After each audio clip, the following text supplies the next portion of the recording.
Hello दोस्तों, आपका फिर से स्वागत है अपने चैनल स्टडीज ड्यूटी में। हम पढ़ रहे थे राजस्थान में 1857 की क्रांति और देख रहे थे उसके कारण, जिसमें 12 कारण देख चुके थे।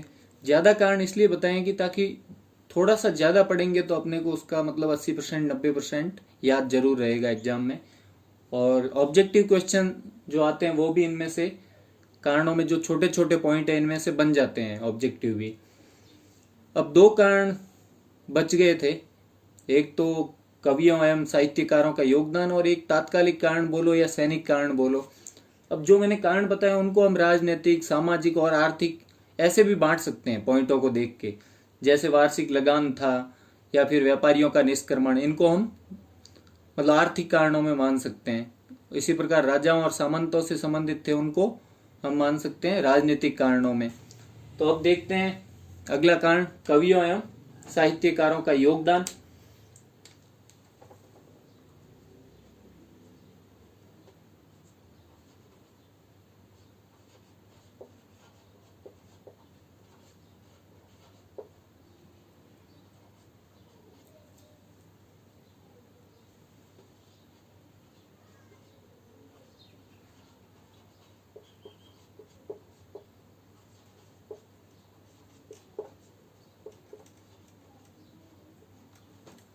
अब राजाओं के दरबार में उनके आश्रित कई कवि होते थे, जैसे हमारे जोधपुर दरबार में बांकीदास जी थे, बूंदी दरबार में सूर्यमल मिश्रण थे। इसी प्रकार कई कवि थे जिन्होंने अंग्रेजों के विरुद्ध कविताएं लिखी, गीत लिखे और राजाओं और जनता को प्रोत्साहित किया कि इन अंग्रेजों का विरोध करो। और सूर्यमल मिश्रण ने तो एक लेटर भी लिखा था, एक ठाकुर साहब फूल सिंह नाम के ठाकुर जी थे, उनको लिखा था कि ये जो अंग्रेज है ये यहाँ की सारे राजाओं को दास बना के रख देंगे और एक दिन ऐसा आएगा कि ये सब कुछ हमसे छीन लेंगे। और जो बांकीदास जी थे जोधपुर के, उन्होंने गीत लिखा, आयो अंग्रेज मुल्क रे ऊपर, तो उनका योगदान हम लिख सकते हैं कि बांकीदास जी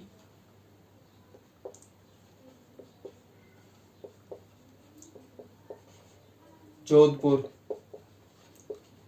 तो इन बांकीदास जी जो जोधपुर के थे, इन्होंने जो भरतपुर के राजा थे, जाट राजा, उनकी बहुत तारीफ की कि इन्होंने अंग्रेजों का जबरदस्त विरोध किया है और जब तक उनके वीरों के पांव जमीन पर थे तब तक उन्होंने अपनी धरती नहीं दी, और बहुत ज्यादा तारीफ की। और जयपुर, जोधपुर और बाकी जो राजा थे उनको लताड़ा बुरी तरह से कि तुम मतलब क्या बन के रह गए हो, तुम्हारे पूर्वज जो थे उन्होंने तो इस धरती के लिए अपनी जान तक दे दी, जब तक वो मर गए तब तक उन्होंने अपनी धरती नहीं दी, और तुमने मतलब जिंदा रहते हुए धरती दे दी। उनको लताड़ा बुरी तरह और बोला कि तुम्हारा टाइम चला जाएगा और वास्तविक जो इस जमीन के मालिक है वो मालिक बन जाएंगे। एक दिन ऐसा आएगा वापस अंग्रेजों को भगा के जो जमीन के वास्तविक मालिक है वही मालिक बनेंगे। और बांकीदास जी ने लिखा गीत, आयो अंग्रेज मुल्क रे ऊपर, आयो अंग्रेज मुल्क रे ऊपर, मतलब अपने देश के अंदर अंग्रेज आ गया है। आ हंस लीदा खेची उड़ा, इसकी अगली लाइन जो है वो आ हंस लीधा, लीधा मतलब ले लिए, खेची मतलब खींच के, खेची उरा मतलब उरा और यानी हृदय। तो आहस मतलब सांस, जो अपना श्वास होता है, सांस, चेतना हमारी, वो हृदय के अंदर जो हमारी सांस बसती है, श्वास लेते हैं, वो तक खींच लिया अंग्रेजों ने, हमारा हृदय से हमारी चेतना खींच ली। और बाद में बोला धनिया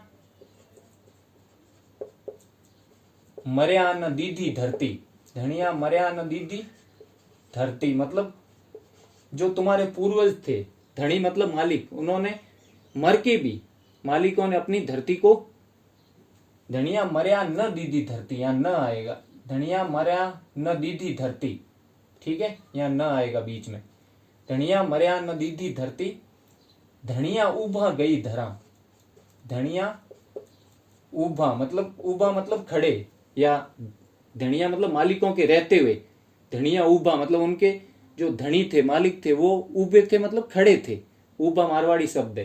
धनिया उभा मतलब उनके जिंदा रहते हुए, उनके खड़े रहते हुए भी गई धरा मतलब धरती, धनिया उभा गई धरा, ये बोला था, ठीक है। आयो अंग्रेज मुल्क रे ऊपर, आह सलीदा खेची उरा धनिया मर्या न दीधी धरती, धनिया उभा गई धरा। यहाँ भी मर्या और दीदी के बीच में न है, न दीदी धरती।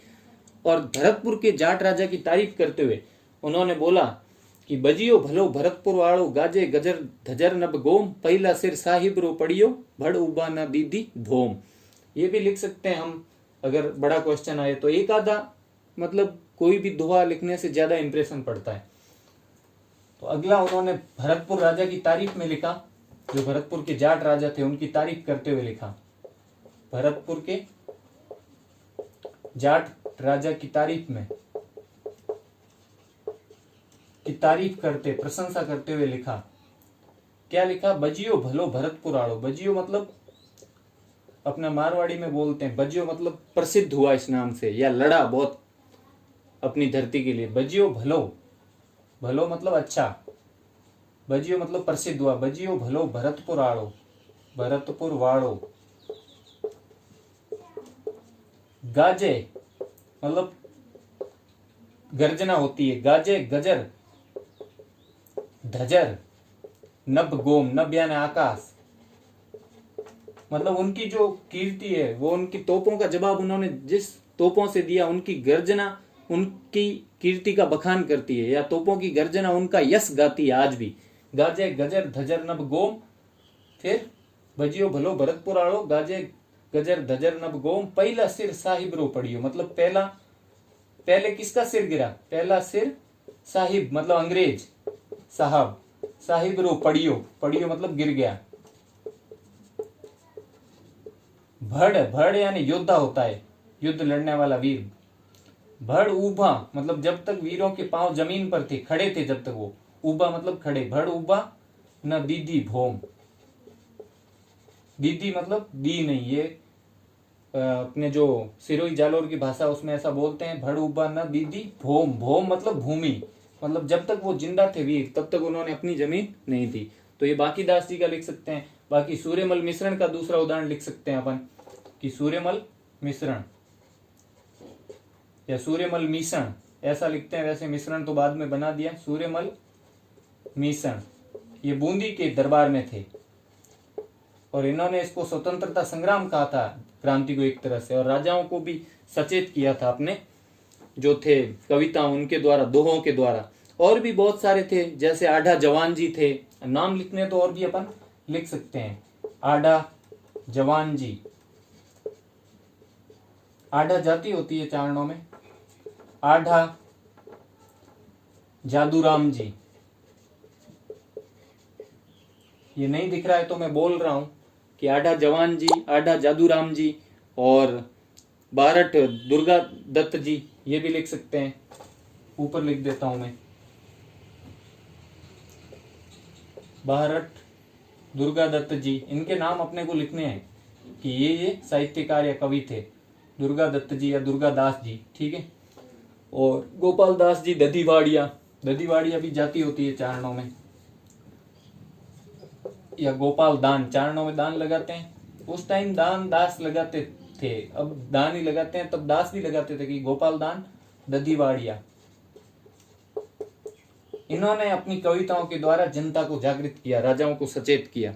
ठीक है, अब अगला कारण देख लेते हैं। ये वीडियो छोटा ही बनेगा क्योंकि कारणों पे अपन 3 वीडियो पहले बना चुके हैं और क्रांति का ये 5वां पार्ट चल रहा है और कारणों का 4था पार्ट। क्योंकि पहले में तो मैंने आपको जो हमारे यहाँ छावनियां थी उनके बारे में और कौन कौन सी वहां पे बटालियन पोस्टेड थी इसके बारे में बताया था। उसके बाद कारण स्टार्ट हो गए तो कारण के 4 भाग है, तो 3 भाग तो थोड़े थोड़े बड़े हैं, इसलिए मैंने ज्यादा बड़े नहीं बनाए कि बोरिंग लगने लग जाता है, कि थोड़ा सा सब्जेक्टिव टाइप है। तो अब 13वां 14वां कारण ये छोटा वीडियो ही बनेगा। तो ये नाम है आढ़ा जवान जी, सूर्यमल मिश्रण, आढ़ा जादूराम जी, बांकीदास जी जोधपुर, बारठ दुर्गा दत्त जी, गोपाल दान दधीवाड़िया। अब 14वां है तात्कालिक कारण। तात्कालिक कारण तो बहुत सारों को पता होगा कि एनफील्ड बंदूकें नहीं लाई गई थी, उनके कारतूसों पे क्या बोलते थे कि गाय और सुअर की चर्बी है जिनको दांतों से फाड़ना पड़ता है। तो तात्कालिक कारण प्लस सैनिक कारण साथ में ही समझ लो ये। तो सैनिक कारण ये था कि जो अपने यहाँ के सैनिक पहले हुआ करते थे, अंग्रेजों ने तो अपनी नियंत्रित सेनाएं बना दी, जोधपुर लीजियन, कोटा कंटिजेंट वगैरह, लेकिन पहले जो सामंतों की सेनाएं थे उनके सैनिक पहले क्या पहनते थे? पगड़ी। उनके सम्मान की प्रतीक थी पगड़ी, प्लस दाढ़ी मूछ रखते थे। तो अंग्रेजों ने क्या किया,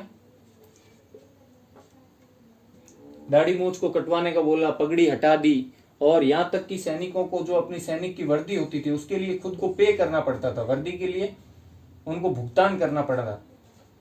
अब अंग्रेजों के आने पे भुगतान करना पड़ रहा था उनको, ठीक है। और दाढ़ी मूछ वगैरह पगड़ी वगैरह इनको हटाने का मतलब एक तरह से सामाजिक ताना बाना भी तोड़ने की कोशिश की, जैसे हमने देखा था कि हमारे रीति रिवाज तोड़ने की कोशिश की। तो ये सैनिक कांड में भी लिख सकते हैं, और जब सामाजिक पढ़ा था हमने उसमें भी लिख सकते हैं, लेकिन तात्कालिक में ये लिखेंगे तो ज्यादा सही रहेगा, क्योंकि सैनिकों के सारे कांड यही पढ़ेंगे अपन। और इसके बाद उनको पहले जो पोस्ट वगैरह थी, पोस्ट स्टाम्प शुल्क आदि मतलब उनसे लिया नहीं जाता था, जो वो डाक भेजते थे तो उसका शुल्क उनसे नहीं लिया जाता था, अब उनसे शुल्क लेने लग गए थे। फ्री, पहले फ्री था तो अब उनसे शुल्क लेने लग गए, पोस्ट सेवा का शुल्क लेने लग गए। तो और अब इसके बाद है तात्कालिक कांड, एकदम जो उस वक्त था। तो उस वक्त कई क्रांतिकारी साधु वेश में घूम रहे थे लोग, और ये खबरें फैला रहे थे, अंग्रेज विरोधी चीजें फैला रहे थे, उनको जागृत कर रहे थे कि जो अब बंदूकें हैं उनके कारतूसों में चर्बी है, सुअर और गाय की। और साथ में कईयों ने फैलाया कि आटा जो है वो हड्डियों के चूरे का बना हुआ है छावनियों में। और ऐसा का जब हुआ था तब देखते हैं अपन, नीमच में एक बार तो क्रांति हो गई थी, दोबारा 12 अगस्त को और क्रांति दोबारा होने वाली थी इस बात पे कि आटे में क्या है, हड्डियों का चूरा। लेकिन जो मेवाड़ के दीवान थे उन्होंने खुद आके पहले आटे को खाया, तब सैनिक शांत हो गए थे और वो क्रांति नहीं हुई थी। तो जो साधु वेश में जो क्रांतिकारी घूम रहे थे उन्होंने क्या कहा कि जो एनफील्ड नई बंदूकें हैं, एनफील्ड, जिसका फोटो इसके थंबनेल पे जो मैं लगाता हूं अपने वीडियो पे, उस पे उसका फोटो लगा हुआ है एनफील्ड बंदूक का और कारतूस का भी। एनफील्ड बंदूक के जो कारतूस है उन पे किसकी चर्बी है, सुअर और गाय की, सुअर प्लस गाय की चर्बी, और उनको मुंह से तोड़ना पड़ता है। तो धर्म भ्रष्ट हो जाता है कि इससे। और जैसे नीमच में घटना हुई थी कि आटे में हड्डियों का चूरा है, हड्डियों का चूरा है। तो नीमच वाले में तो मेवाड़ के एक दीवान थे, उन्होंने आके पहले खुद आटा खाया, उससे वो सैनिक शांत हो गए थे। तो ये चीजें फैली तब सैनिक। तात्कालिक कांड ज्यादातर यही है कि कारतूस में सुअर और गाय की चर्बी है, ये बात फैल गई थी और क्रांति इसी बात को लेके बहुत जगह पे स्टार्ट हो गई थी। तो लगभग हर जगह से आप पढ़ोगे उतने कांड में इसमें बता चुका हूं, कोई भी बुक हो, कोई भी वीडियो हो दूसरा, तो वो कांड आपको सब इन 4 पार्ट में मिल जाएंगे। तो ये थे हमारे 1857 की क्रांति के कारण। और अगले वीडियो में हम शुरुआत करेंगे कि कैसे क्रांति हुई, अलग अलग छावनी की क्रांति अलग अलग में देखेंगे, नसीराबाद वगैरह में, तो वो स्टार्ट करेंगे।